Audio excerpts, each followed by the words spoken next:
Miss Monica has mentioned that not everyone has finished their college today. Totally fine. We'll check in the third hour and maybe spend more time. We can hang around for more questions for setting up your environment. But as part of the lecture, it won't really affect us as we're discussing more of the textbook and the Modius point. Okay.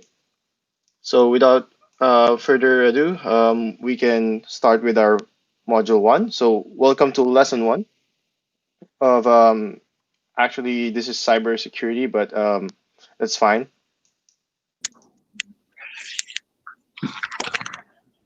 So these are our agendas for today. Again, the introduction, the overview, the introduction to cybersecurity, and big issues in cybersecurity.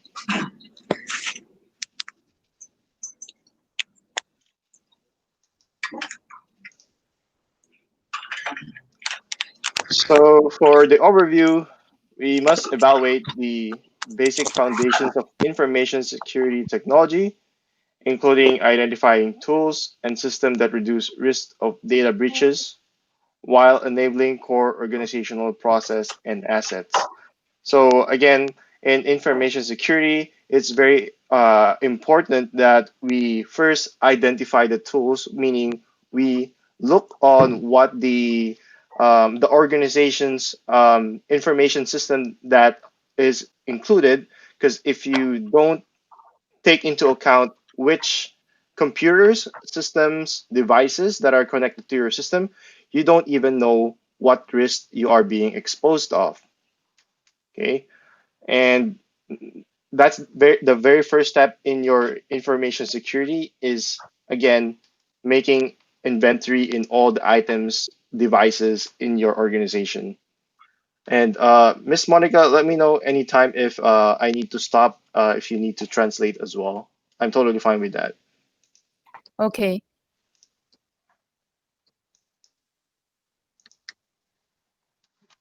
So for objectives, again, implement system, apply tools, and use concept to minimize risk to an organization's cyberspace to address cybersecurity threats, right?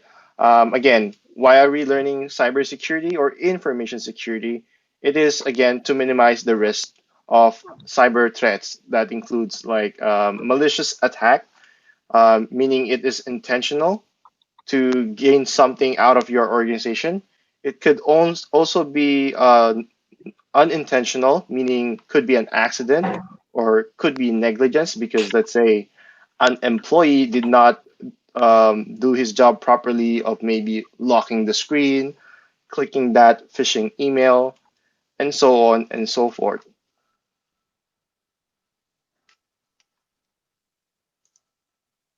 Okay, use a Okay. risk management approach for responding to and recovering from a cyber attack on system that holds high value information and asset. As you would see a recurring theme that risk management is very important. So if you're coming from a business background, risk management is part of something you should look at in the business, right? And using the risk management approach in your cybersecurity implementation helps that. Because as I mentioned yesterday, there are a lot of risks, right? But not everything can be covered. It could be possible, but every business or organization has limited resources to basically tackle each and every threat or risk, right? And again, because some of them are likely to happen, so now businesses should not only allocate resources to mitigate risk, meaning to avoid that risk or that thing that's going to happen, but also when that event happens, they should be resilient, meaning they should be able to recover from the attack, right?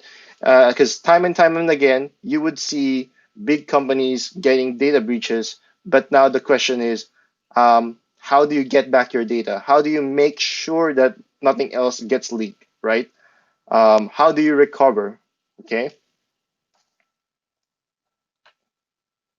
Develop policies and procedures needed to respond and remediate cyber attacks on an organization's core system and describe a plan to restore functionality to the infrastructure.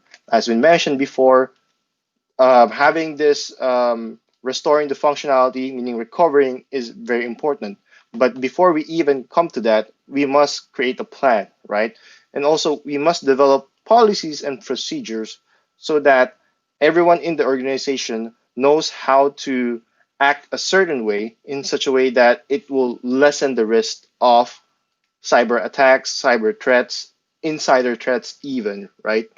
And when I say insider threats, it means that inside of your organization, it's not an external attack, it's somewhere inside of organization, maybe an employee that's not happy, right, in the organization and just want to leak data, right? Or maybe lock out people of their systems. Okay.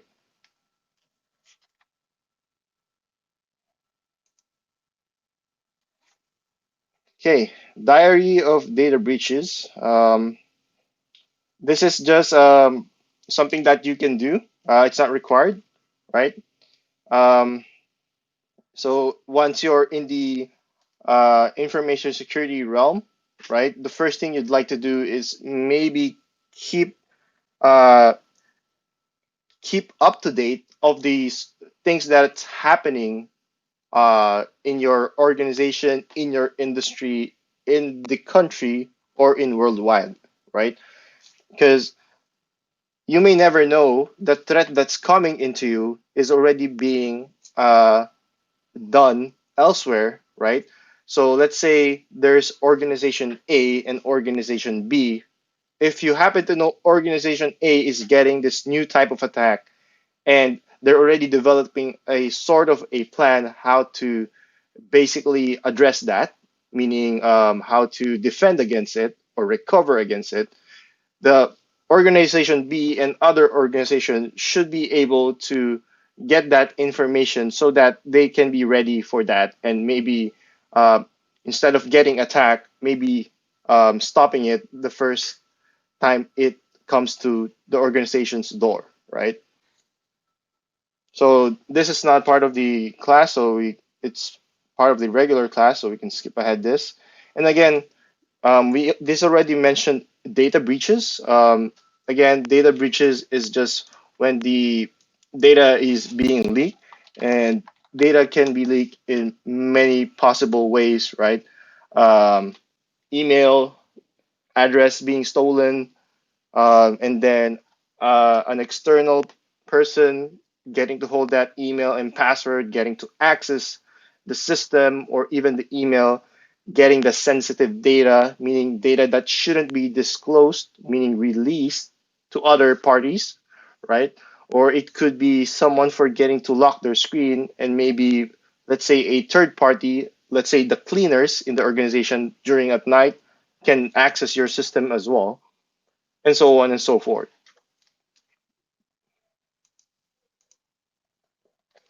So this one, the more updated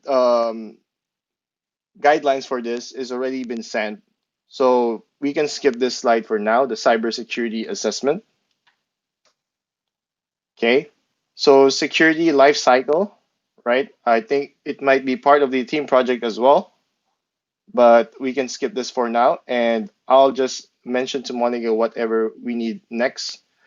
InfoSec Labs is not part of this because we don't have access with the China internet. Okay, course textbook, that's fine.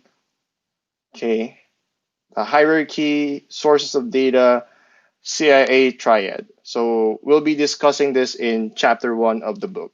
And again, most important part is knowing how the data is being used, the information is being used, and also what it affects in the CIA triad. Again, the CIA is not the Central Intelligence Agency in the USA. It's just basically the three components of confidentiality, integrity, and availability that is relevant to each situation that you would want to implement. Okay, you'll know more of these as we go on. So first, we discuss knowledge hierarchy, right? Data is everywhere, right? Us humans or persons, when we look around things, we see objects, right? These are datas, right? We see, let's say you see a stoplight, you see a car. At first, that you know that it's a stoplight, you know that it's a car, and then now when that data gets processed by your brain, right? Now it becomes information. Now you know the stoplight can tell you if there's going to be cars passing by or not, right? In the intersection, meaning in the road.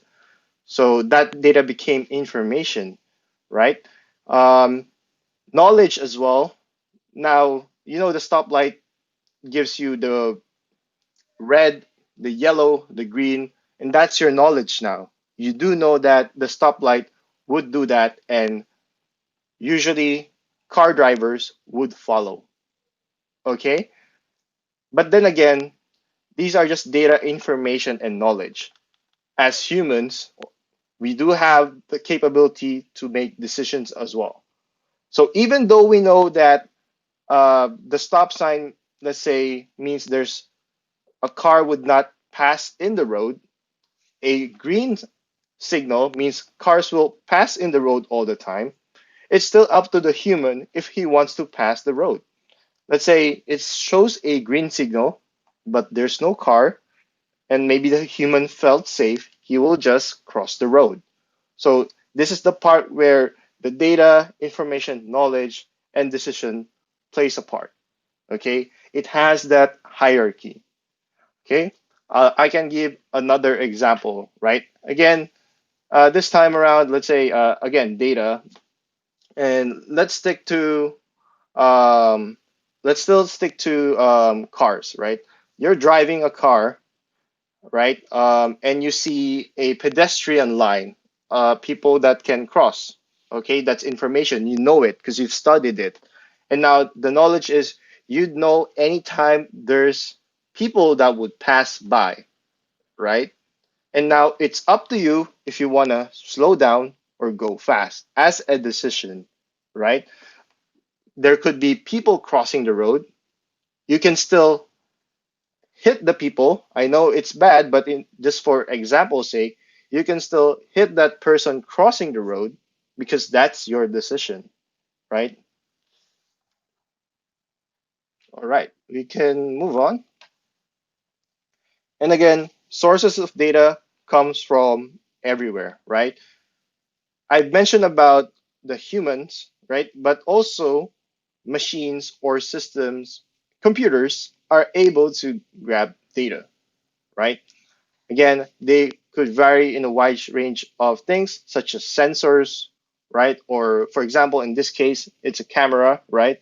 That camera is basically capturing data from me, right? And processing that data and sending that data to the internet to you guys, okay? Such examples shown in the slides are the social networks, right? The GPS, which comes from the satellite global positioning system. When you drive and you get like, I don't know the equivalent in China, but for us, like it's the Google Maps or Apple Maps, right? Credit cards and debit cards. Again, these have data as well that's being stored in the card. Passport scanner, computer device, fitness trackers, call data, etc. Okay, so once the data is collected, like you'd want the data to be protected, right? Why? Because you don't want other people to know what's being that they can just access it readily, right? Why? Because let's say I have personal information that maybe if other people know about it, they can basically use my credit card info to make unsolicited purchases, meaning I did not allow them to do that, but they still did it anyway, right? Or they can even look at my health data and see that, oh, Clark has a severe disease. and then maybe Clark gets, there's a chance that Clark would get discriminated because of that. And there's a lot of things, again, that can be used against you just by knowing who you are. So everyone must be careful, and the the organizations or company handling data must be protected. And also there are laws requiring that data must be protected.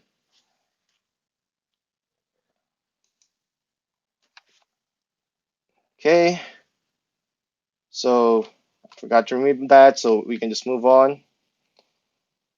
So again, with the CIA triad, you have confidentiality, integrity, availability, right?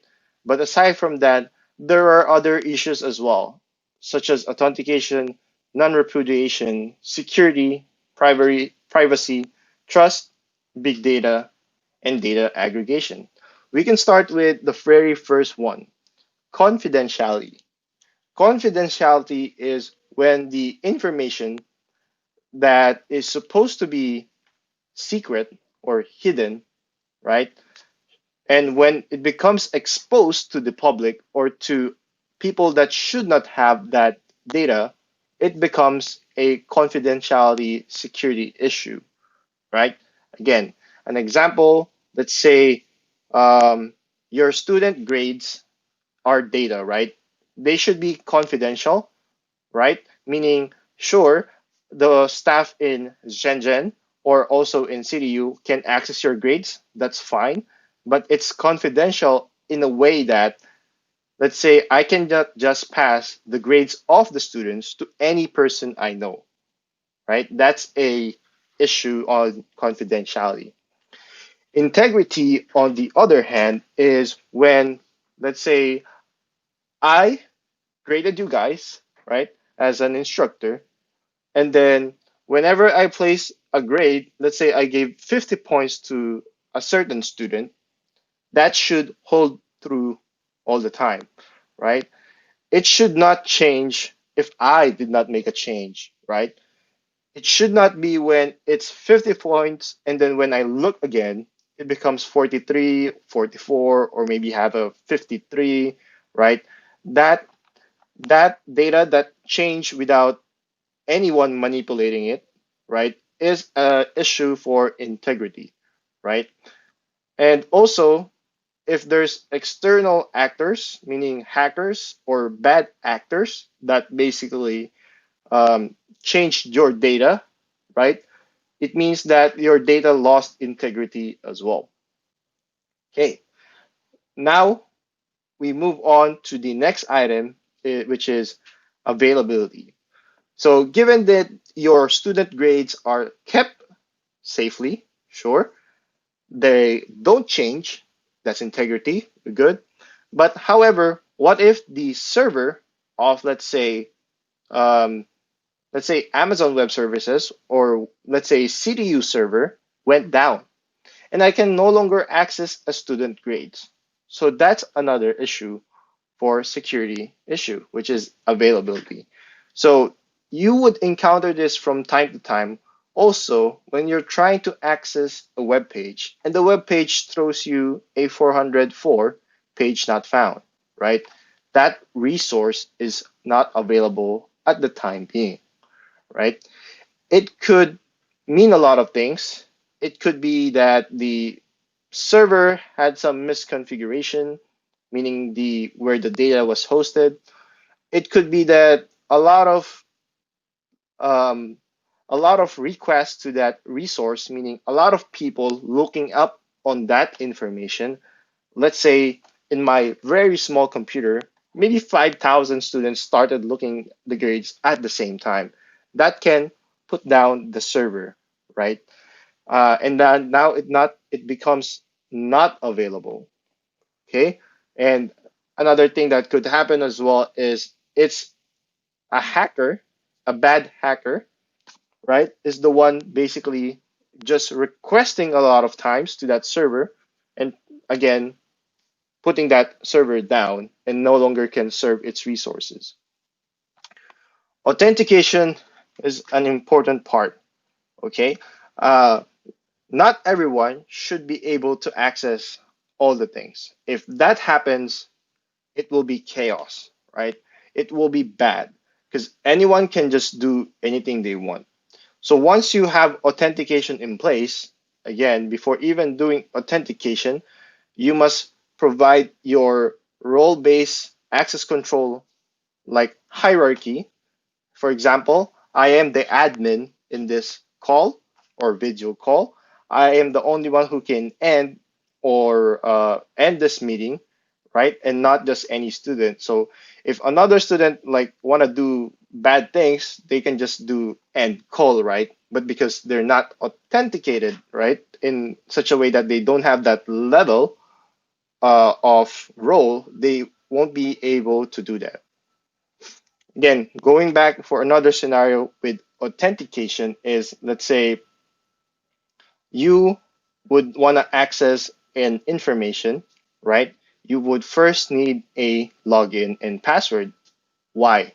Authentication would check if you are a valid user. Are you part of this organization? And one of the ways to do that is to authenticate that person, right? And one thing that's not shown here is the next process is the authorization. If you're authentication, then you will be authorized to do certain things.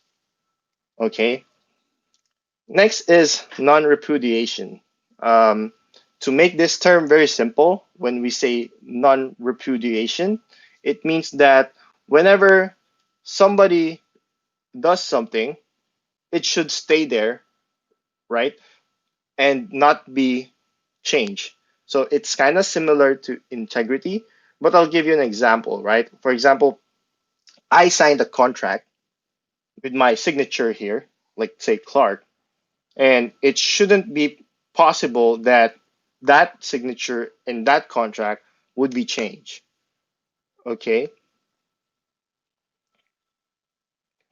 I'll do a quick stop and let's see if anyone has questions because I think I talked a lot. So maybe give a quick 30 seconds while I drink water.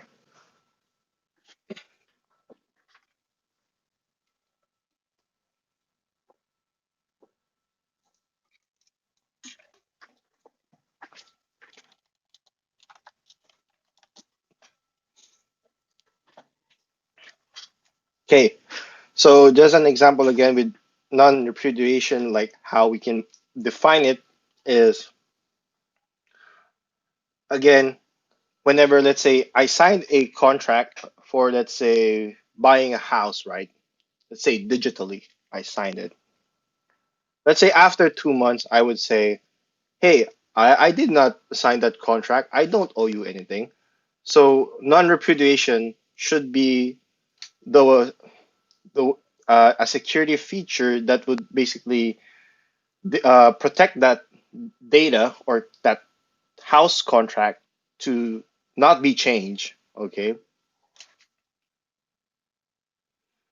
Okay. Next is security. These are more general terms. Security is very broad. So we're already discussing some of the specifics in security. Privacy is one of it, which is with in lines with confidentiality. Trust aligns with integrity, right? What are the things that are very important, right? So just an example as well, because for example, in companies that provide data as a way to generate revenue or income, for example, a data provider or data brokerage, they may want to spend more time in making sure their data is correct, meaning the financial figures that they're putting out there is correct, right? So that builds integrity for the data and also builds trust to the consumer of the data. Okay. Big data.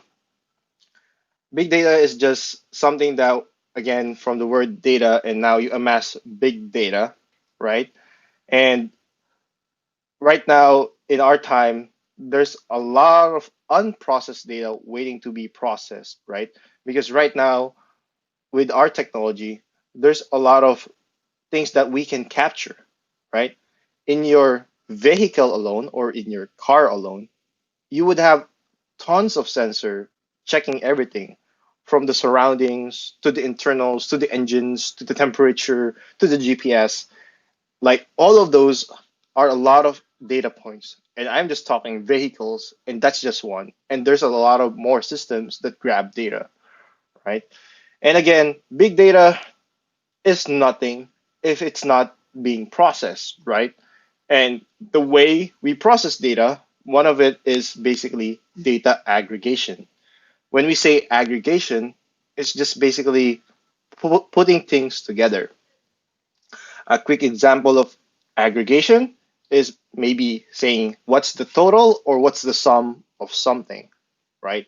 I can say that what is the total what is the total grade of all the students? So I am actually aggregating that data. So that's a simple analogy for aggregation. And again, in big data, it could consist of multiple aggregations, multiple pipelines, meaning the data gets processed in each stage.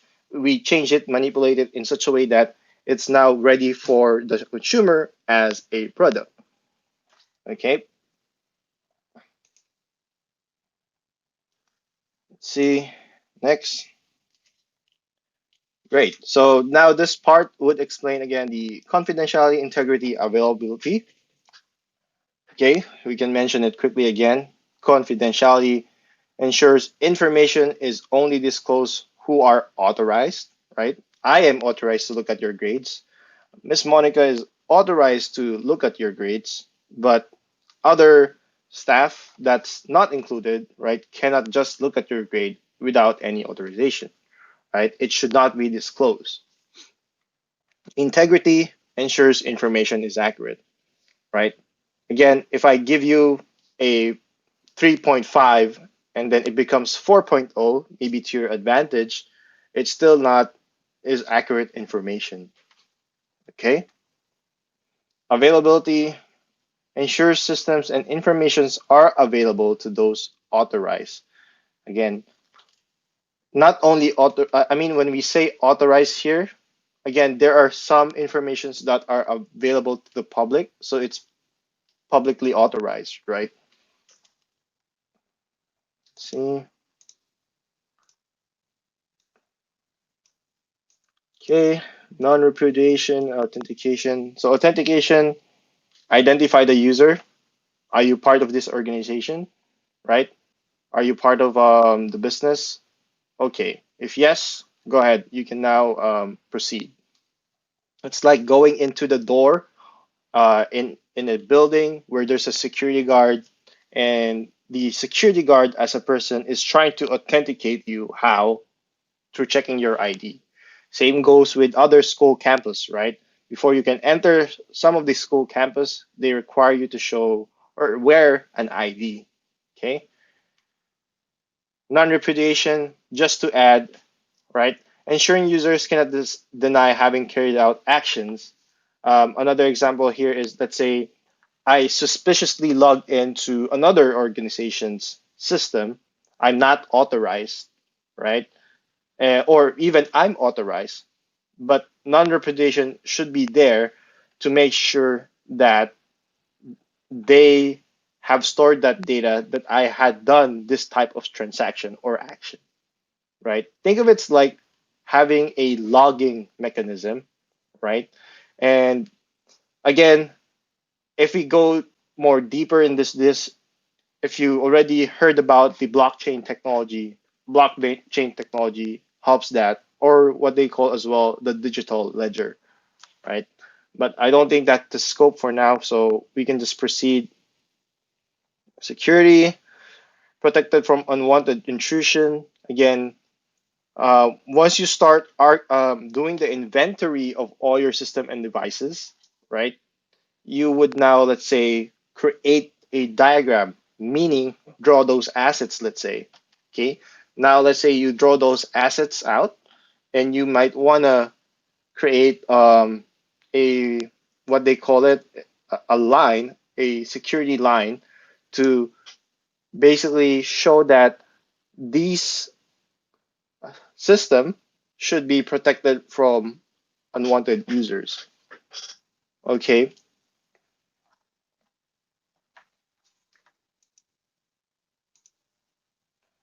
Privacy, how extent information is communicated.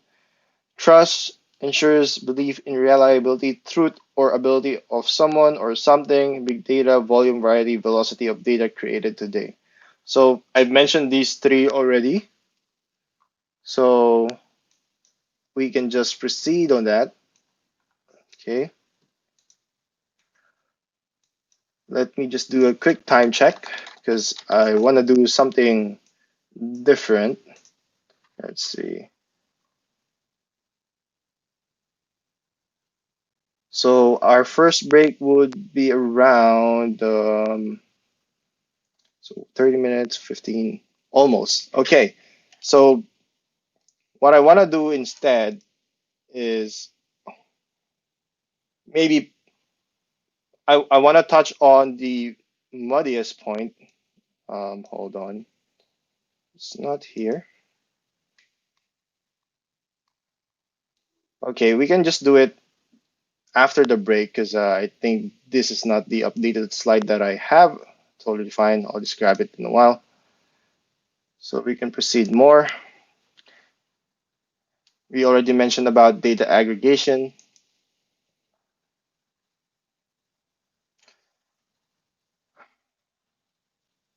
Okay, user expectation.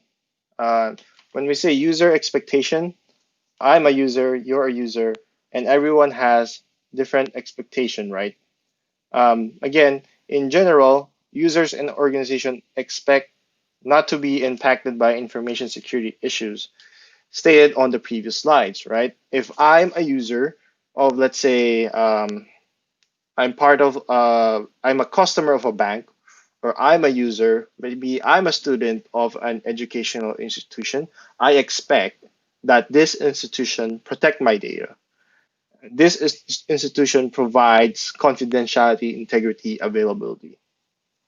Okay,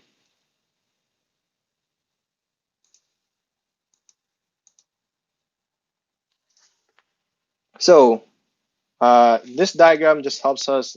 Um, it says that cybersecurity has many aspects, right? Many different perspectives. You have information security in general, the topmost part. Part of information security is application security. This is basically your applications, such as web app, the websites that you interact, Alibaba, Facebook, right? And making sure that application is protected, right? It could also be internal application. Let's say um, the Blackboard, let's say a learning management system, right? Or basically an employee management system, right? That's also an application. A customer relationship management system, okay? So another aspect would that be is network security. Network security now deals with the fact that you would just allow certain access of maybe let's say a region or an IP address or basically an organization to a system resource. An example. So an example is I can let's say create my own application, right? I create my own Facebook. And let's say just for the purpose of this example, I would only allow persons that I don't know to access. So maybe I'll start, let's say I'll start asking Alex, Jeff, or Gwyn to give me their IP address. And in my server, I would only allow their IP address. So in that way, I can secure that only these three people can access because this is the only three people I want in my application. Okay. Internet security, it's more broad, right? Sometimes this is way out of our control. Okay. Most of the time, internet security might be the one dealing with this is your internet service provider. These are the one providing you with internet connectivity, like download and uploads, and they could deal more of these stuff. And lastly, we have the critical information infrastructure protection, where we should, um, in the national level, right? The government should protect their assets, right? Like that's critical to the nation. An example, the grid. When I say the grid, it means your electrical networks, right? If the infrastructure is very old, meaning you're using a very old program, it's not being maintained. So that's basically a critical information infrastructure, maybe an issue, right? Um, and again, there's a lot of things that you should not just allow anyone or even a different nation to basically invest and access that electrical grid or other sources like maybe oil, right? Or maybe your internet, nation's internet as well, right? And outside, there's cybercrime and cyber safety. Okay, this is a good stopping point for now. Let's take a 15-minute break and let's be back at 9:30 a.m.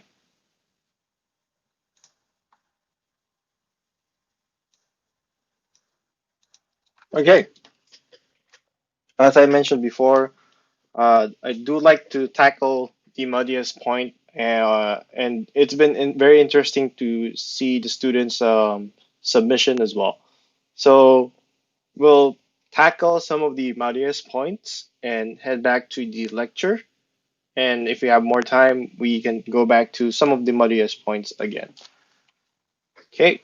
So first question we had was like, who would steal network information by looking up the IP address of the information holder, right? The very first thing that you can think of, okay, I'll just try to do a slower pace and let me know if this is okay. Okay, so again, it asks who would steal network information, right? The first thing that you would think of is a bad actor, a hacker. Okay, they also call them maybe a black hat hacker. Okay, why would they steal information is a better question, right? Again, information not only holds data, right? They hold valuable information, and having with them having valuable information, it means there's a value on that information, right? So if let's say I am a bad hacker, right? I can basically grab data. Let's say I grab credit card data of the student, right? Then I can use that credit card information, right, to not only use it for myself, I can also sell that data to a platform, right? I think you guys would be familiar with black market, right? Black market also exists in the internet, and usually they exist in the dark web, right? Or the deep web, right? So though they have platforms there or marketplace that basically sells information of people. Okay. Surprisingly, if you're into business and economics, right? Think of supply and demand as well, right? If let's say there were like 10 hackers, right, who grab my data and they grab my credit card data. So 10 of them have my credit card data. And if they started selling my credit card information in the black market, right, in the platform, the value of that information goes down. The reason for that is as there's more of the same information, the more of the buyers of that information, right, would think that the information has already been used, right? Because they don't also know if the credit card information is still valid for use. Again, for bad things to do. Okay. There's a follow up with this first question, or do those hidden provisions reveal information about the person who holds the information? Yes. Some data, or I can say most data, holds personal information to you, right? Like I do know like in China you guys have a I think a national ID, and if you happen to maybe grab that ID, I can basically know who you are. But there's a lot of other information that can describe or pinpoint, meaning know who that person is. For example, in my case, if they know my email or maybe my phone number, right? Or maybe my address, that can give a way to point to who am I or who is holding that information. Okay, we have a second student asking by um, Chen. Companies spend a significant amount of money each year on payment software for IT security. Okay, it even increases year by year, which shows how important it is. So, right. So, if you're gonna create a new business, right? Let's say you are just starting your e-commerce business. When I say e-commerce, it's like the Alibaba platform or the Amazon platform, right? You want to sell products, okay? But you are still a small team, right? And your platform, you're an expert in selling the product and maybe delivering the product, right? But you're not an expert in, let's say, payment to make secure payments. That's a time you would subscribe, buy, or integrate a payment software for better IT security, right? So, for example, in the US, Stripe, STRIPE, is a very popular payment software, right? Where you can integrate in your application so that it handles payment for you. There are many reasons. One reason is you, as an e commerce platform, right? You don't really need to store the payment information. You just need to get the money. Because when you start storing the payment information details, now you will need to set up extra resources just to protect the data, just to make sure you're doing the right thing, just make sure you're complying with industry laws and regulation, and even government regulation, right? To save that organization maybe money and headache as well, right? To think about how to always make that secure, you would basically entrust it or grab a payment software. Now, there's another concept here because now when we go back to risk assessment, right, you now move your risk of, let's say, payment risk from your organization and you just move that risk to the other. But that's still part of your risk, just so you know. You're just passing the risk to another organization, which is the payment software provider. However, Again, they can also be attacked. You can also be attacked, right? But again, getting a payment software tends to be better. Why? Because for the payment software provider, right? The payment software vendor, right? They can provide better security. Again, why? Because that's their business. They want to provide secure payments, transactions. And so that is their number one priority all the time. With your new e commerce business, your top one priority is to really sell products and gain profits, money, right? So that's how they would play together, right? And that's why it says it even increases year by year, which shows how important it is. Okay, Monica as well. Let me know if this is better or if I should still go slower, right? Just let me know in the chat. This is better. All right, I'll keep at it and feel free to remind me again if I went too fast. Okay, next. So we have another question uh, from another Chen. How we can prevent these hackers and thieves from stealing our information or our property on the internet?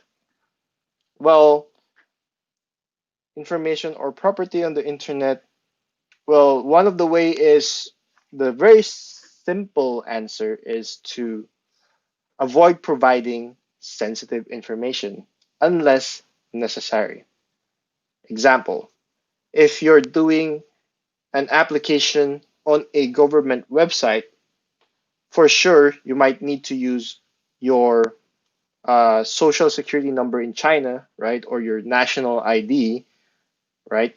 But if let's say you're just maybe using a app just for playing, right? I do know you still need to use your national ID, but maybe you could somehow not provide all the information, right? Or maybe during when you're playing, right?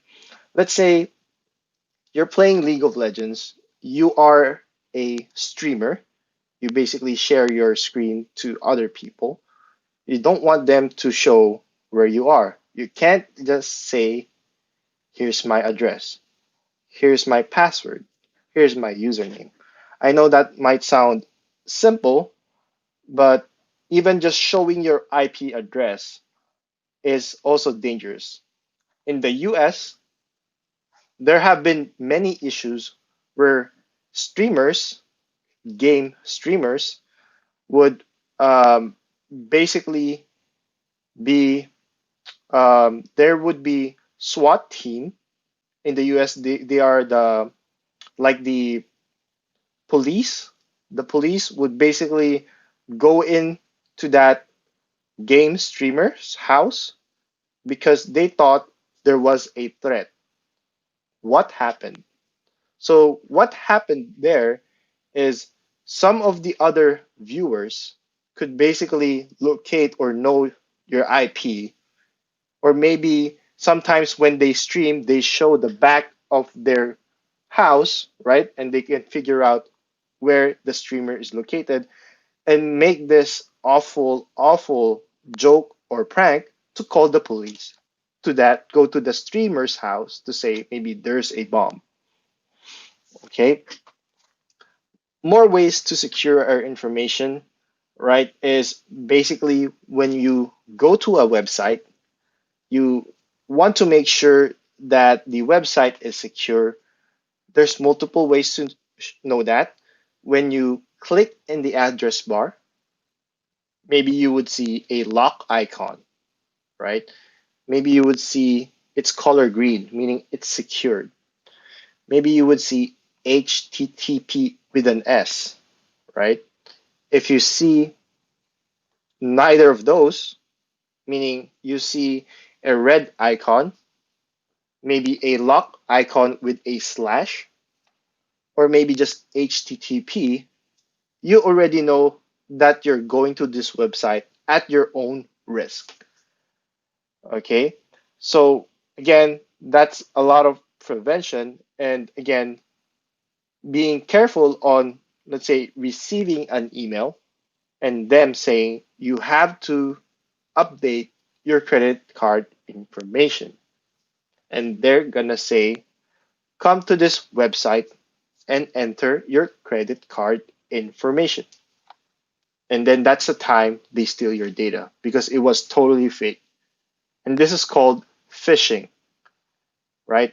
Phishing is like you're phishing something.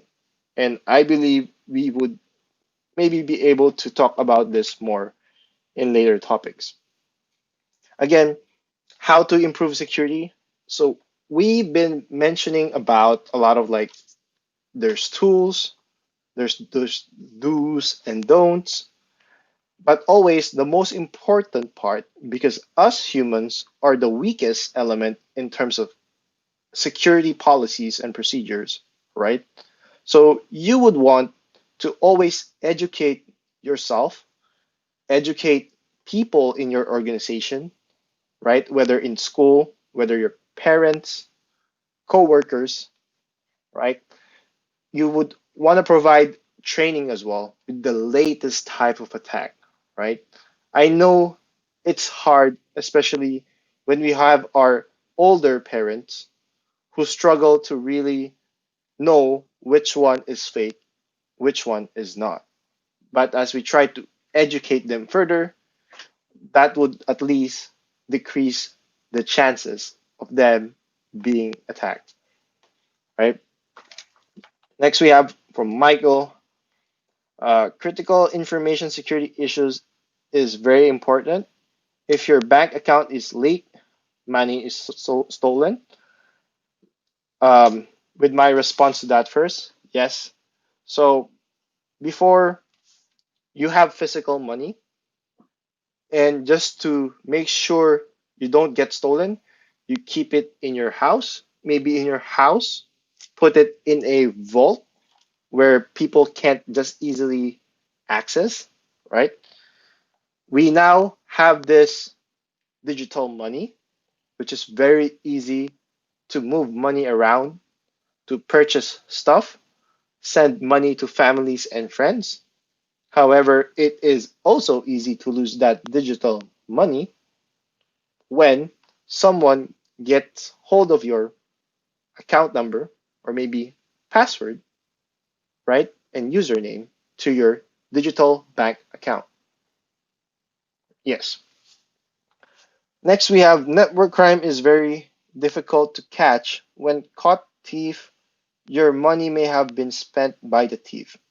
It is very true. Most of the time, you would already assume that it is stolen. Before, again, you would only know that your credit card has been breached when it has been used. At least now, we have an extra step where companies do know that someone has gone inside the system, right? Even though they did not touch the information, could be, yeah, but still, they have this early detection mechanism, which again decreases the likelihood of, yes, data could have been breached, but at least it wasn't stolen, right? So the last one here says no non-repudiation. We already mentioned about that. Uh, yep, basically having their actions remembered and making sure that they cannot deny. The important word is they cannot deny. I would say I took a 500 yen loan, right? And I would say, well, I did not make that loan. With non repudiation, I wouldn't be able to do that because that information is there and it's stored. Let's see a couple more. Let's see. Okay, I'll look for these trees and then we'll proceed to the lecture. Okay, so I think we're assigning agreements that we don't understand all the time, just like Facebook. Yes. So this has been always an issue. Not only social media and even games as well, right? And other applications. And what happens here is because we need to sign the license software license agreement first, and usually they are quite long. As normal human behavior, we tend to just skip and click accept, which is very bad, but all of us are guilty of doing that, right? So now we should pass this responsibility back to these platforms like Facebook to make them create a better interface for us consumers or users to make sure we know what we're giving away, what access we are giving them, right? A lot of platforms have already made changes, right?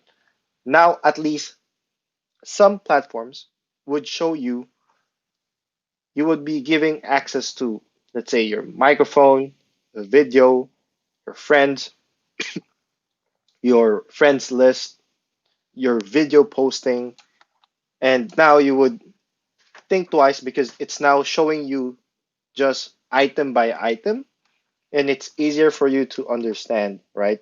And not just a wall of text where you just read and just drown, okay? And the scary part is, again, there's always the fine print, meaning the small print that they just put there, and we didn't know that we allowed them to do that, right? So we still have to make a big progress towards that in the license software agreements.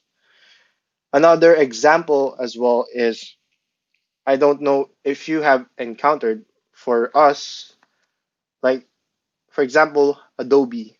Adobe is an application where you would just click yes, agree, and then when you download, it gives you apps that you didn't want as well, right?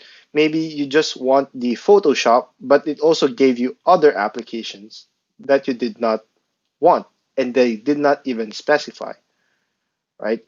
This is for another topic, but it's what they called potentially unwanted application, right? It's when you install something or you download something and then they give you other stuff too that doesn't really require by the main application. So from Xin Yang, uh, confused about how to protect our personal information in today's environment. Well, for now, one of the, again, very best way is to really quit social media. Because in social media, you're giving away a lot of information, even though you're not really putting the direct information there by yourself. What do I mean by that? So again, in social media, right, they do build your profile. In the back of their system, they build your profile. What do we mean by that, right? If let's say one of the students here named Harlan, right? Harlan starts using maybe TikTok. Now, uh, TikTok would know how he interacts with the application, how long he stays on a certain video, what are the things he likes or dislikes, right? And with now, because of big data, a lot of data points, they can basically build that profile on you and also maybe predict who that person is and predict as well where that person is located. It's a very scary world, I know, but there's always a trade-off with innovation, right? And I do hope that there's more ethics or maybe rules and regulations in play, right? That it's not intrusive to the consumers of the application or data. Just a quick example, in European countries, they have this GDPR, right? GDPR is basically general data protection regulation. It helps the consumers or the public ask for their information. So citizens in the European Union could basically ask Facebook, hey, this is my name. Can you give me all the data that you look or you took from me? And again, companies operating in the European Union, they are forced by the law to give that to the consumer. And they would send you back a lot of papers that shows you what are the data they have grabbed from you. That was for some time already. And one of the things that I watch as well is a dating app where a person also asked the information, and it was very scary, where they store all those sensitive message of people using dating apps. So again, I urge you on the sides of being cautious and being careful all the time. Not only what you put out there publicly, but also privately, because they do have access, right? So next question um, from Lee. I don't really understand what integrity is. How do you achieve integrity? Okay, so integrity, as we mentioned before, is something that you make it strong. You make it sure that it doesn't change by it doesn't change without any authorized action, right? What do I mean by that? It means that if I'm allowed to change data, that's fine. That's still good integrity. Integrity. If I'm unauthorized, I should not be able to change it.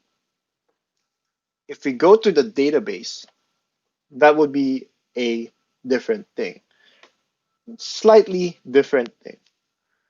Data integrity as well. It means that the application that you're using should ensure that when it stores the data, it doesn't change, right?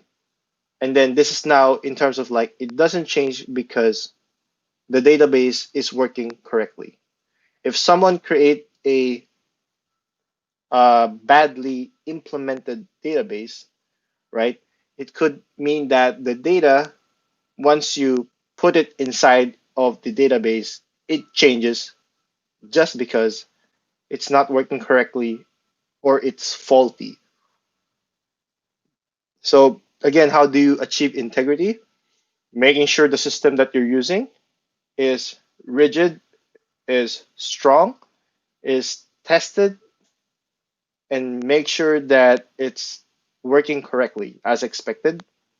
And now on the side of security, making sure that it blocks away unauthorized actions. And yes, I think why would unauthorized action? Yes, I think I mentioned that already, right? So just to give an example, your doctor can change your medical record, but let's say your instructor or teacher shouldn't be changing that medical record. Okay, we spent some time here and we can now head back to the lecture and we can go back to the muddiest point as well. We ended up here, so let's come back here and let me just do a quick time check. So far, so good. Okay. I believe that maybe now it's time for, let's see, what time is it now? It's 10.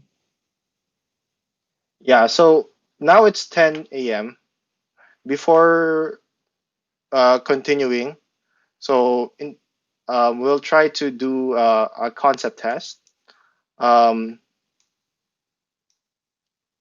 and let's try to let me send in the question first. Um, Again, the correct answer here is A, but that doesn't matter. The important part is your participation, and you would get full credit, and you get to practice how to explain your justification. Again, next time it will be also great if you could, again, engage with your, like, chat with your other classmates in the chat group and just exchange ideas. All right. So, again, any answers you could really argue that it could be the correct one, but the most likely not correct is A. Um, First, we'll take on the correct ones, right? Letter B, right? Let's put a highlight there. Organizations of all sizes frequently do not possess the people resources they can allocate to this kind of work, right? This is true in most cases as um, adding a security team costs money. A small business would really struggle on this because they don't have a lot of funds to have employee or that team. Also, even big companies, even though they have a big security team, they can't also cover all of the security risk, right? So frequently, another thing that would, even though they have a big security team, another problem is getting the budget. Most of the time, organization at the C-suite level, when we say C-suite level, it's spelled out like this, suite, C-suite. It means these are the CEOs, the CEO, CFO, meaning the Chief Executive Officer, the Chief Chief of Operations, Chief Financial Operations, and so on and so forth. So, what I mean by that, usually the security team, let's say the CISO, Chief Information Security Officer, usually they try to get a budget or funds, right? However, most of the time, the funds they don't get allocated. The reason why is most business owner or management thinks that if I put a lot of money in the security team, I get hacked. I still get hacked. If I put little money or no money, I still get hacked. So now they have this, they think they are wise, and they would say, why should I give you a lot of money to fund your security, right? But it always comes down when something happened, and then now they regret that decision. Another thing to think about in the business perspective is is it does not really generate profit or revenue. Usually, security team or information security team is a cost center to the organization. And aside from that, the when you think about the product that you're building, right? The functionality and the features are called functional, right? These are functional requirements that attracts consumers. And security is one of those features that is a non-functional requirement, meaning even without the security, the application or the product would still function, right? Again, you would now see why they are putting less priority to security. However, this is not true for some as well if your main service that you provide is security. That's why now security is your top priority. Again, for example, the payment software. Letter C. Okay, I think I mentioned letter C, so we can skip that. Letter D, many SME. SME is a shortcut for subject matter expert, right? Many SMEs outsource their IT, meaning their IT team is not in-house. When I say in-house, their IT team is not in their own organization. They basically would hire an IT team outside, a third party, a vendor. Those are similar terms. Okay. And again, in many cases, the outsourced companies themselves are also SME, but sometimes they often lack good cybersecurity skills, right? That's why always don't trust right away. Or if you trust, you need to trust and verify their capabilities of these outsourced IT. Letter E, many organizations have high requirements on entry level cyber positions. It makes it impossible to get into the field. This is very true, right? When you search the internet, I mean, this is especially true in the United States, where if I'm a fresh graduate of cybersecurity, it's often hard to look for a job as most of the time they require 3 to 5 years of experience for entry level, right? Right now, there are a lot of developments happening to making sure that we deal with those gaps, like workforce development, right? I'll give you an example. Like Microsoft and Amazon has been frequently training people so that they can transition to cyber entry level positions easily. Okay. Now we go with letter A. Cybersecurity is often seen as a highly specialized subject.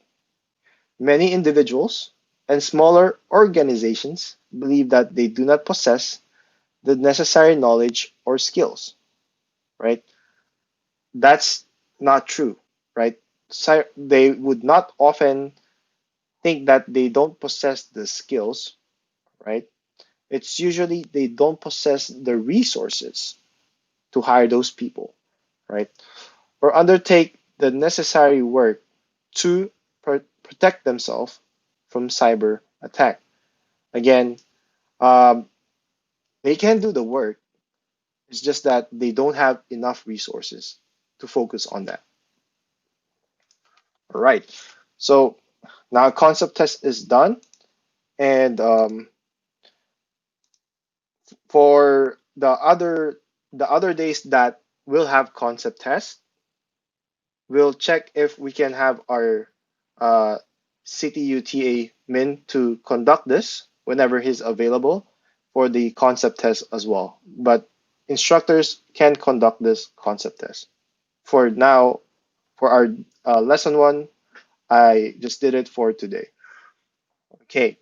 Now we can move back to the lecture. And just so you know, with our time check, it's 10:41, and again, we are flexible. So if lecture is not yet done, we can proceed to doing the lecture, and the hands-on can be done maybe in your afternoon. And again, we'll be around to help you if you need us in the chat, right? And if a day requires more attention for hands-on, for sure we can be flexible as well. But for now, let's proceed to the lecture.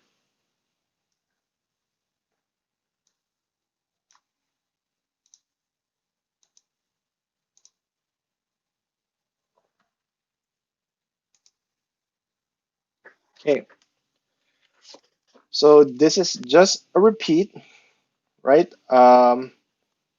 Information security, no need to define that. Application security, the additional one is measurements and control of software, hardware, and data. Remember, early on, we talked about before securing something, we have to take an inventory of our system and assets. Once we have those, one of the ways we can add application security is basically adding monitoring tools, right? Usually, you would want to check the health of your software and also hardware in many, many metrics. It could be from CPU usage, right? It could be from storage space, and so on and so forth. In network security, we already discussed about the entry and exit of connections. And usually you would add a firewall, right? And in a firewall, it's basically a wall that sits in between your network, internal network, and the outside network. That firewall, you can define rules. So, what rules would you want to define? We have inbound rules and outbound rules. In inbound rules, these are entry to our network. So, let's say I grab Thomas, right? And I allowed his IP. I would basically add the IP in the inbound rules, right? And an outbound would basically be allowing everything to go out. Most of the time, we just allow everything to go out, right? And then a perimeter, right? So with this notion as well, let's see if I can quickly access an asset.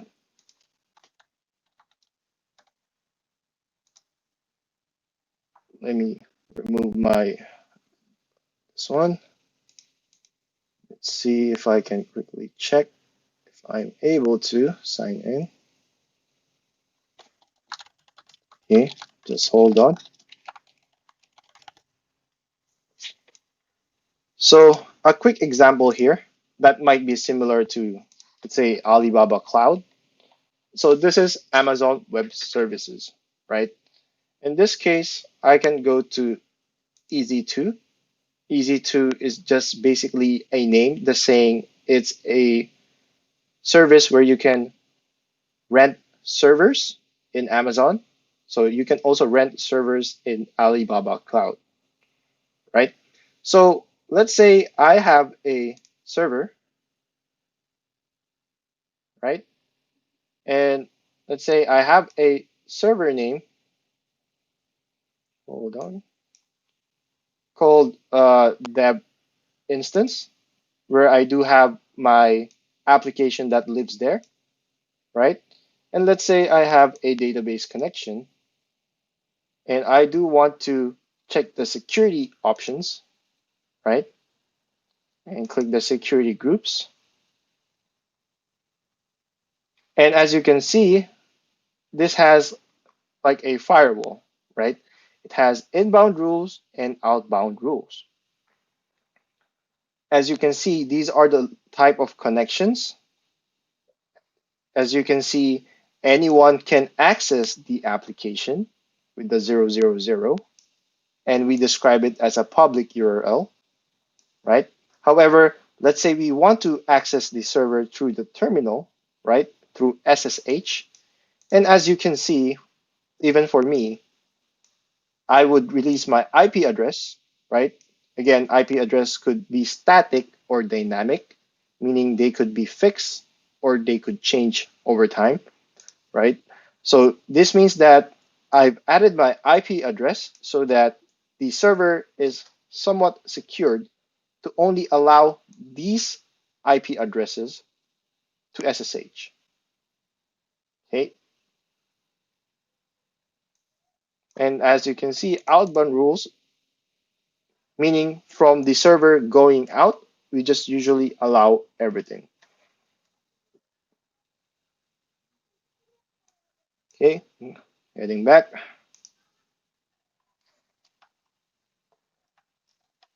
So we mentioned already about internet security and critical information, and as you can see, energy is one of them, right? So, like an example as well, with very old technologies, let's say you have an energy grid that's built with a very old programming language, right? And then you just made an update to that software, it could already break with just an update, even though no one attacked the infrastructure. Okay, and again, that depends on the government. If the government is always make sure that their critical infrastructure is up to date with all the latest security and technology as well, they should be fine. But most of the time, countries or nations leave out their critical infrastructure with very, very brittle, or we say very weak foundations or security controls. Okay, so now we go to big issues and risk objectives, and we would identify various cyber crimes, harassment, warfare, and surveillance, right? We usually see this in TV series and movies, and these are very interesting. And the closest one to a hacker like TV series is the Mr. Robot in the US. So, cybercrime, okay, and there are different ways. There's financial theft, you already know about this, but not only limited to money transfers, you can also think about like manipulating the stock market, right? And changing information, let's say on payments, loans, insurance, right? Website defacement, right? Some hackers, what they do is they go to a website, usually a government website, and they basically change stuff around, make render it unusable to the normal user, right? Planting the flag is a type of cybercrime where, again, as it says, you put something there and they call it a flag, right? Um, we can check this further with planting the flag to explain it clearly.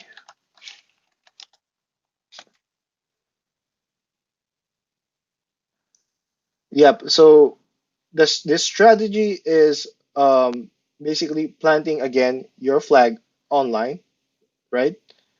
And it's just a virtual flag, not a real flag. And they use it in such a way that um, other attackers, so let's say I'm a bad person, I would plant a flag in a certain part of the system.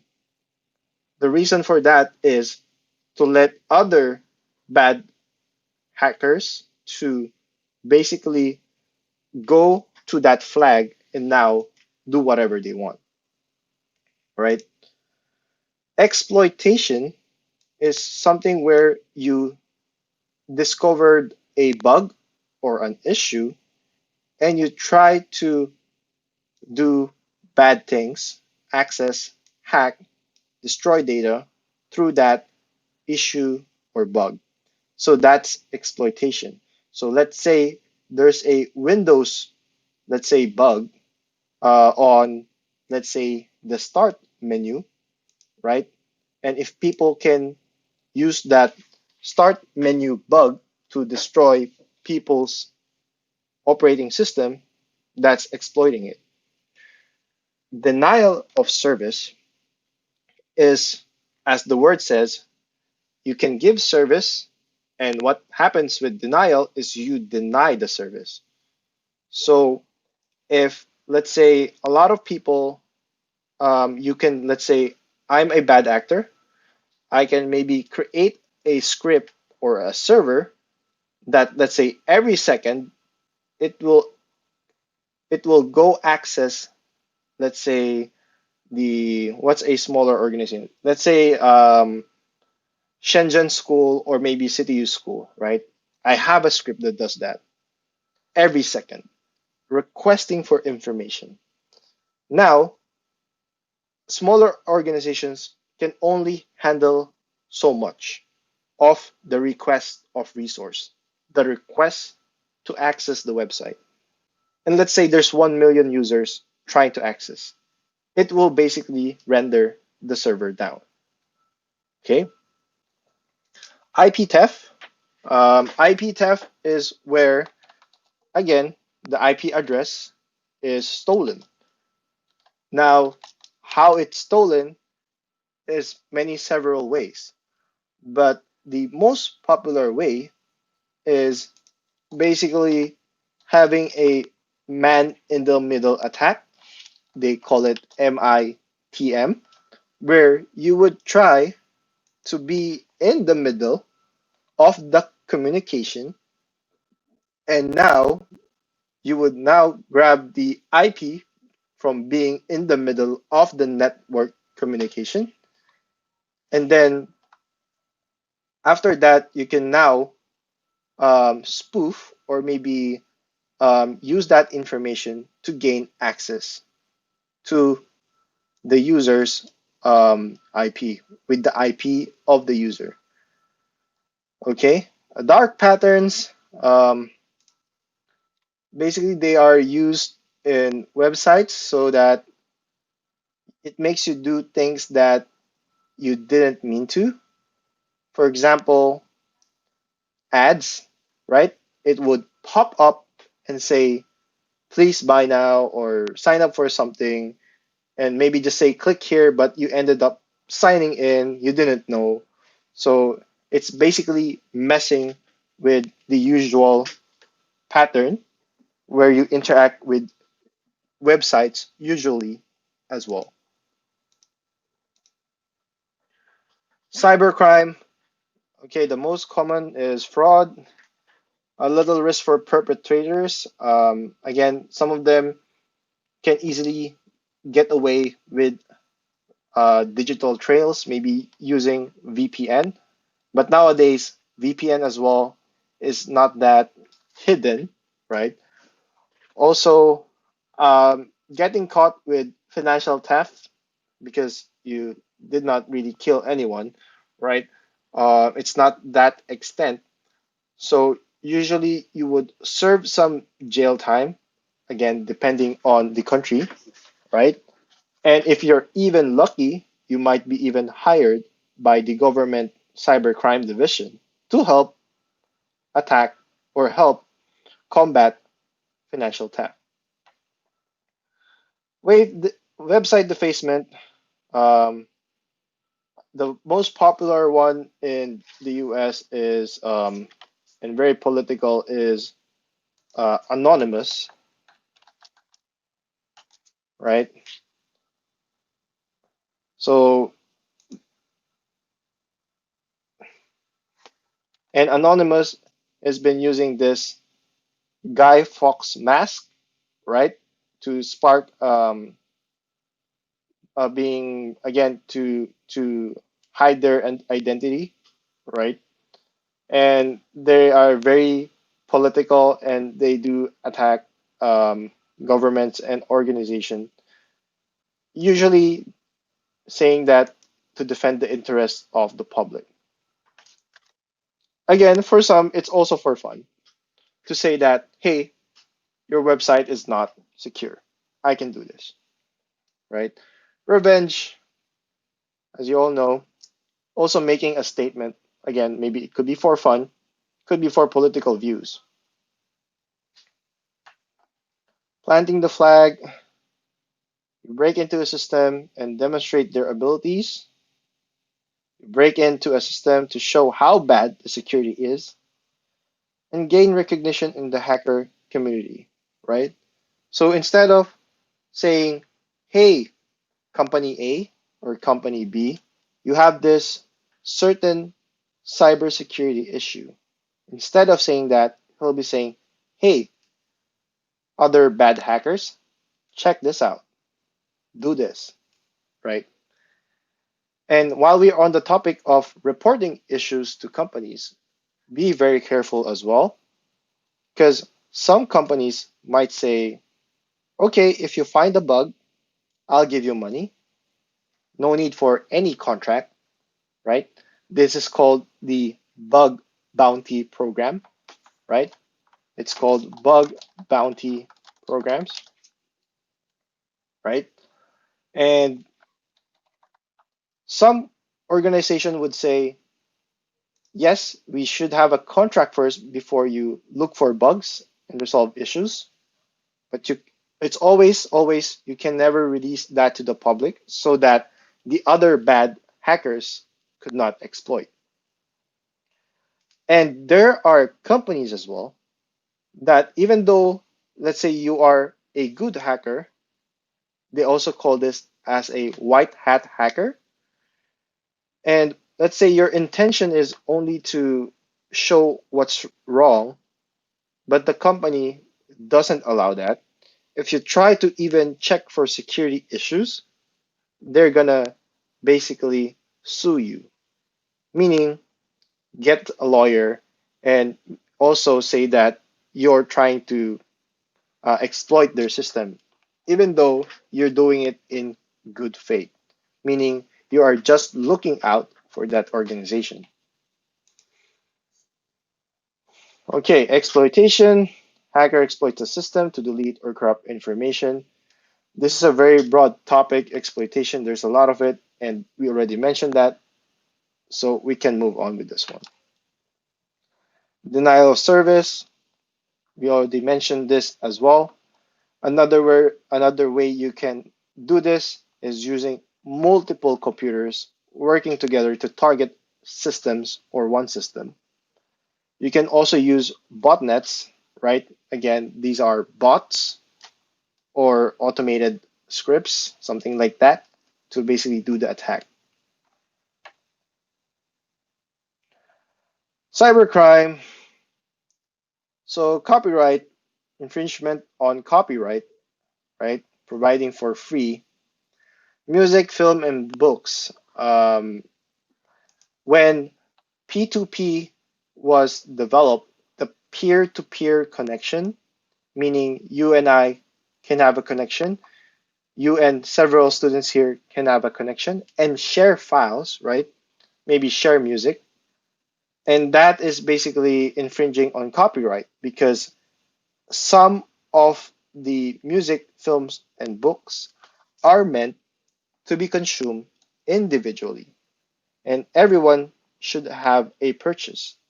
But because of, let's say, these peer to peer file sharing applications, you are able to share things even though it's not allowed. Intellectual property theft, it's basically stealing ideas, scripts, information, and selling them to others, right? Industry espionage.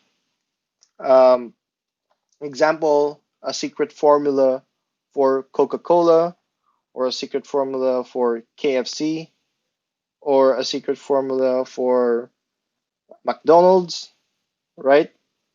Those are also intellectual property theft, right?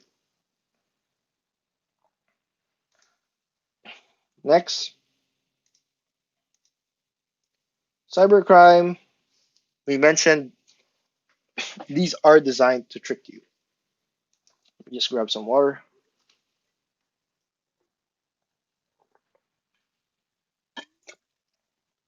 Don't worry, this one is not part of our exercise. So, cyber harassment or bullying. This is a big issue, right? So, cyberbullying, before bullying is only through physical, right? Physical interaction. Now it's so easy to hide behind the computer and basically bully someone or harass. This could include as maybe saying someone is fat or someone is not uh, has some problems, or even some things like being obsessed to the person, cyber stalking, right? Like knowing all the whereabouts of the celebrity, right? Cyber trolling, messing around, like using a lot of memes that is very hurtful or will be considered as harassment, right?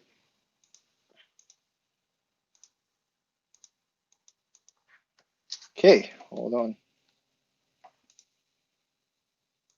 So next is cyber warfare. Again, this is, sorry, my clicks just got registered. Let me exit it out first. So cyber warfare is from a nation state to a nation state, right? Whether it's offensive or defensive. Again, they're always saying the next world war is not through the military, the tanks and infantries and soldiers, it will be hacking, right? I don't know if students can have access, but there's this website called Threat Maps where it basically tracks all the live attacks that is happening currently. And again, it's not that the nation is really attacking something. It could be the malicious actors is maybe living in that country or is using a VPN from that country as well, right? And so in on a daily basis, you would see countries attacking one another. And if you can see some as well, some countries are attacking themselves, right? Because again, it's not only about the nation, it's also about businesses and profits.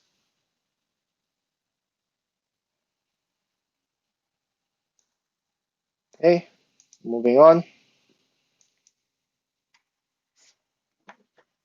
Espionage.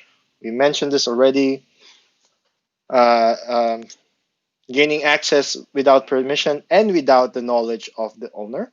Think of it like the spy film, right? Where you try to hide. If you're more of a gamer, remember Solid Snake from Metal Gear that's trying to do espionage most of the time if he's not killing anyone. Surveillance is again focusing on keeping track of people's activities, communications, and contacts.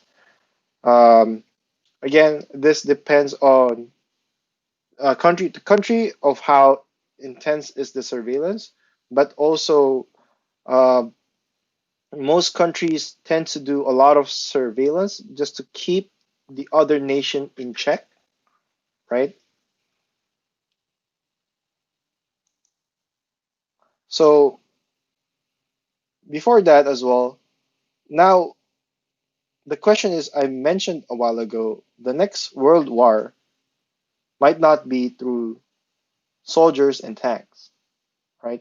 However, with cyber warfare, there's this espionage and surveillance. And now it's harder to draw the line. Are we okay? Are we being attacked or not? Is this war or not? So it's somewhat unclear.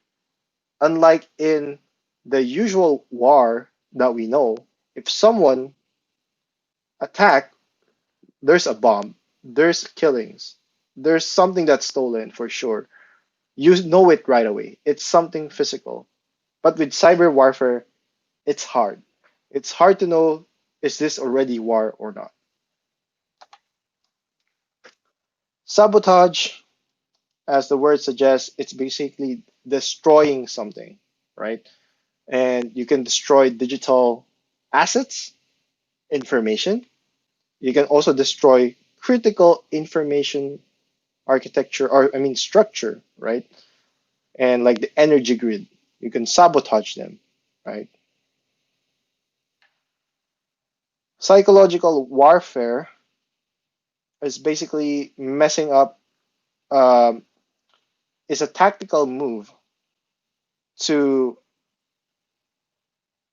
instill psychological maybe fear to make the other soldiers afraid, right? That's only the usual warfare. When you now add cyber, right?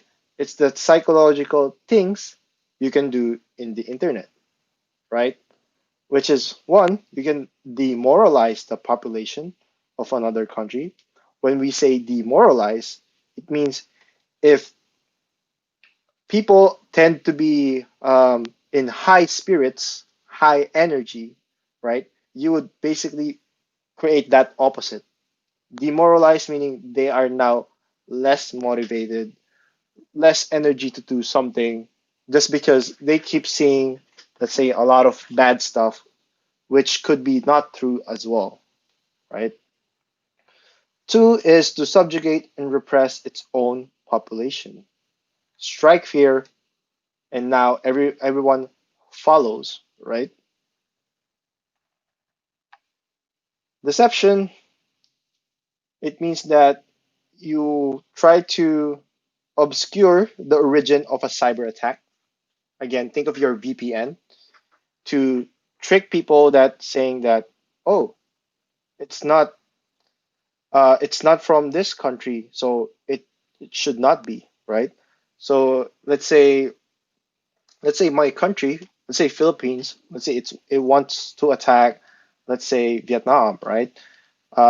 Maybe the Philippines can do a deception to mask its origin to say it's coming from, let's say, Thailand, right? So that's deception. So why cybersecurity is difficult? These are some of the answers. Again, there's no right or wrong technically, um, but these are some of the highlights. References. Okay, so we can finish up all the muddiest point before we end the lecture session. Let's see here. Okay, we can start from here. I really want to know how the privacy is implemented in the internet. Um, Again, the privacy, it really depends on the ISP provider that you're using. But at the standard, right? At the standard, the internet service providers would make sure, or even the services that other platforms give, they make sure that they encrypt your data before sending it from one place to another, right? When I say encrypt, meaning if someone was able to see that data while in transit, meaning while the data is moving from one place to another, it could not see what's inside of it or could not figure out. So through encryption, it helps privacy. And again, there's many ways to instill privacy as well. Next is an attacker might be able to gain entry to buildings' access control system, allows allowing doors to be locked or unlocked, preventing staff from entering or leaving, or providing them with opportunity for physical ingress. So, um, there's a lot of cool stuff with cybersecurity and doing a cyber attack. And if you want to know more of like the profession, like the legal way to do it, it's called a penetration tester, right? But there's also what they call a physical penetration tester, where they test how easy to access some organizations' server rooms, right? Uh, file HR files, like in the cabinet, right? And as a general rule as well, if you are able to do things physically, it is way better. It is way easier, right? It could leave some tracks, but I'll give you an example, right? If let's say you want to destroy or attack a server, you require knowledge, you require a computer, you would require creating a script, you require to hide your tracks with VPN tunnel, and so on and so forth. There's a lot of things you have to consider. But if you have access to the server room, meaning physical access, you can walk to the server room. You can just buy a hammer and just hit the hammer, hit the server with the hammer, and you're done. That disables it. Okay. So next is now the hacker technology is so developed. How can we determine that it is complete? We said there are many technologies that can make it complete, but if hackers attack, can we really fix the vulnerability immediately? So I can first answer. How can we different? It's more of like I can only answer the last part here, right? So depending on the severity, when I say severity, depending on the level of the impact, damage, or sometimes depending on the level of the complexity, right, of the attack, that would be related to how much time it can be fixed. Another thing is if your company or organization is the 0 day you got the 0 day attack. When you say 0 day, it means it's the first type of that attack that happens, right? Also, it's the same as the 0 day in like in viruses as well, like COVID-19, right? If you're the first one that got attacked, you're still trying to come up with ways on how to fix the problem. And then that's why if you're a company that got the 0 day attack, you make sure to inform other organization that there's this type of vulnerability. So one is they can help you out, or two, they can strengthen their cyber defense so that they are aware and not get attacked by that new type of attack. So financial protection system is what I'm most interested nowadays, especially in China. Can do without it. Financial Conduct Authority. I have to check that out. Increasingly, banks are making use of one-time passkey generators to secure access to customer bank accounts. Very true.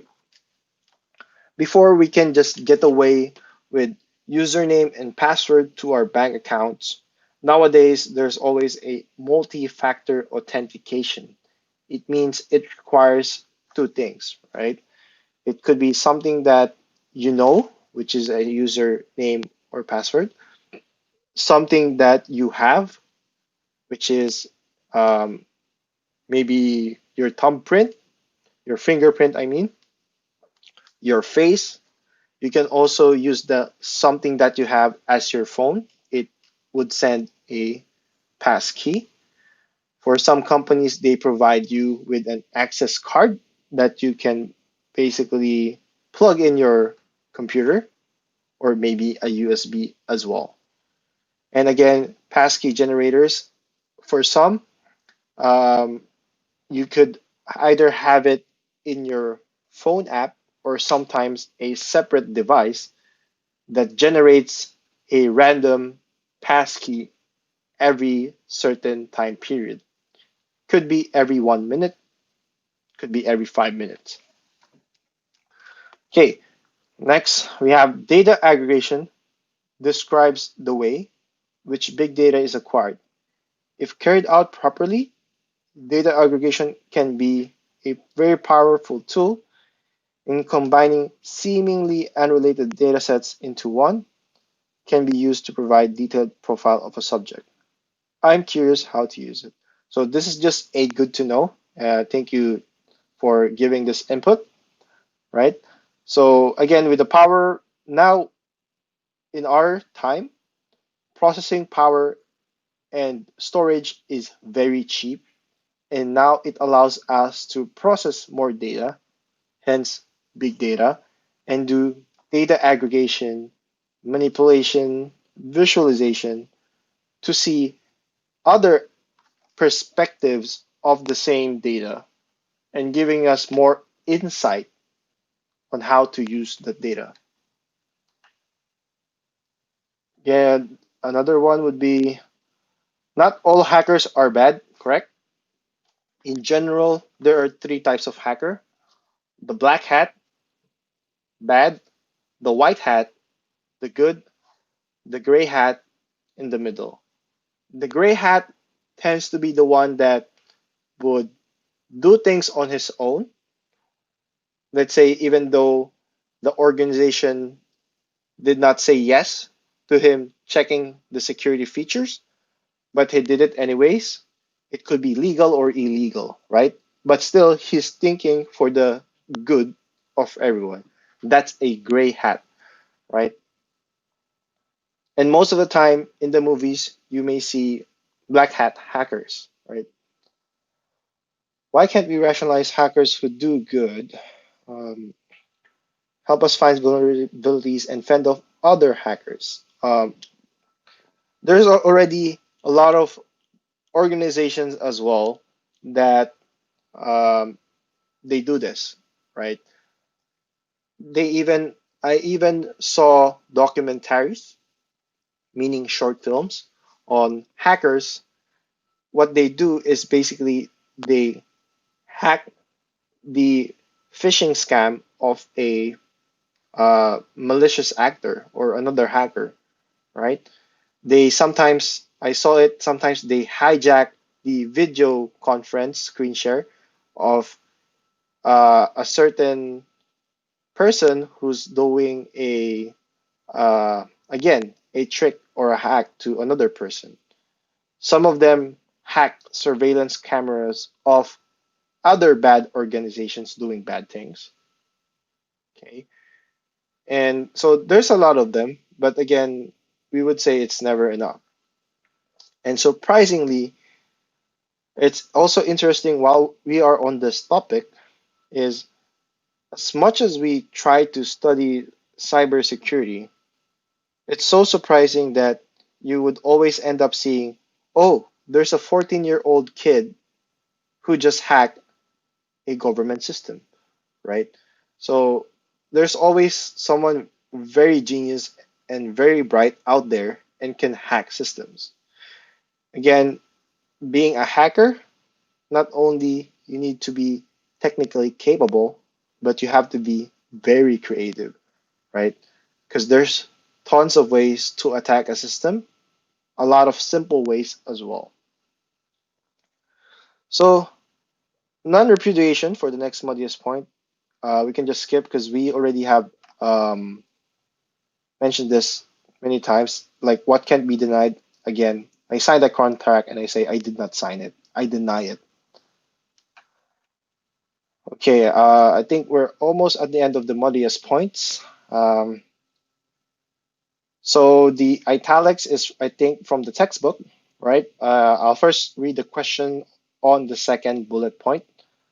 Why does the volume reduce in the end? There are a lot of things mixed.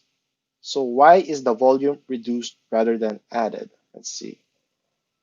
Volumes are high, but the value of each item of data is low. As we move up the scale, information and knowledge decision making, volumes are greatly reduced, but values increases dramatically. Good. I like this part. So it's like this, right? You would basically grab a lot of data, important data to your organization. Okay. Now, what do you do with that data? You would have analysts in your companies to basically aggregate the data, use data visualization tools so that when they pass that information to, let's say, the business owner doesn't now need to look at, let's say, 10,000 customer records, right? They only see the dashboard, right? They can now see, okay, looks like in this province or in this area, I'm doing well. Now I can decide whether I can increase my advertisement, maybe increase my price point, market less, things like that. So in that aspect, it already minimizes the volume of data because we aggregate. Remember when we say aggregate, we basically put all the information and make it smaller, right? You aggregate it. So now it's smaller, but its value is bigger because now that information can now use for decision making, right? Okay, and let's see if we can, oops, we can quickly grab a small example. Let's say Tableau is a data visualization tool, right? There's another one called Power BI. So an example of a dashboard is, let's say, something like, oh, right, something like this, pretty cool. So because I was an MBA, I am an MBA fan as well. So I remember something doing like a visualization. So I grabbed something because I love NBA, so I messed around with it. So if I'm, let's say, a health practitioner or a sports science health scientist, a doctor, right? If I want to be helping players, right, I need to know which part is most likely for them to get injuries, right? And this data visualization helps me, right? Example, so I grab a lot of data, right? And again, you can look this one by one. It does not really help the decision maker. But if you see this, right? And let's say also you're an NBA owner or a coach, I can now say, hey, it looks like most players are getting knee and ankle injuries. Why not? Let's try to give them more training to strengthen their ankles and knees, things like that, right? Or maybe predict in the future, they already know that this is likely to happen. I would now hire more specialists for ankle sprain, specialists for knee injuries, so that I can get my NBA players back in good health. Okay, so that helps. So security is not only a mechanical or physical condition, but also a state of mind, an emotional condition. And as uh, Ting Yang has said, he really liked the sentence, but what does it mean?